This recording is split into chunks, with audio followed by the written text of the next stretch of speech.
আপোনালোকে জানেনে, জীৱনটোত সঁচাকৈ সুখ শান্তি পোৱাৰ মূল চাবিকাঠি এটা অতি পুৰণি কিতাপতে লুকাই আছে। সেই কিতাপখনেই হৈছে গীতা ভাগৱত। আপোনালোকে কেতিয়াবা ভাবি চাইছেনে, কিয় ভগৱান শ্ৰীকৃষ্ণৰ গীতা উপদেশে মানুহৰ জীৱন সলনি কৰিব পাৰে? বন্ধুসকল, জীৱনৰ সকলো দুখ সমস্যাৰ পৰা পৰিত্ৰাণ পোৱাৰ উপায় গীতা ভাগৱতত আছে। আজি আমি জানিম কিয় ভগৱান শ্ৰীকৃষ্ণৰ উপদেশ এতিয়াও জীয়াই আছে আৰু কিদৰে এই উপদেশে আপোনাৰ দৈনন্দিন জীৱন সলনি কৰিব পাৰে। আজি আপুনি এই অমৃত বাণী নুশুনিলে আপোনাৰ জীৱন হয়তো এক অন্ধকাৰ দিশত আগবাঢ়ি থাকিব। আপোনালোকে জানেনে, আমি কিয় দুখ আৰু সংগ্ৰামৰ মাজতো সুখৰ সঁচা অৰ্থ বিচাৰি ফুৰোঁ? আজিৰ এই ভিডিঅ'টি শেষলৈকে থাকক, কিয়নো এটা বিশেষ কথা আপোনালোকক ক'বলৈ আছে।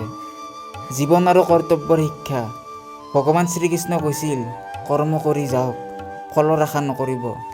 এতিয়া আপুনি চাগে ভাবিছে, এই বাক্যটিয়ে বাস্তৱ জীৱনত প্ৰভাৱ নেপেলায়। তেতিয়া আপুনি ভুল। ধৰি লওক, আপুনি এজন ছাত্ৰ। পৰীক্ষাৰ সময়ত যদি আপুনি কেৱল ফলৰ চিন্তা কৰি থাকে, তেতিয়া আপোনাৰ পঢ়াৰ মনোযোগ নষ্ট হয়।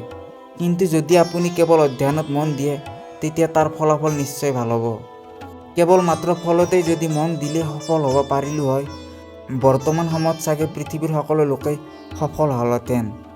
গতিকে ভগৱান শ্ৰীকৃষ্ণই নিজৰ সম্পূৰ্ণ মন কেৱল কৰ্মতহে লগাব কৈছিল। কৰ্ম শ্ৰেষ্ঠ হ'লে তাৰ ফল শ্ৰেষ্ঠ হ'বই। আত্মা আৰু মৰণৰ বিষয়ে শিক্ষা।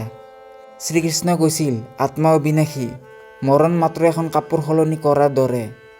এই বিষয়টোৱে চাগে আপোনাক অলপ ভয় জগাব পাৰে।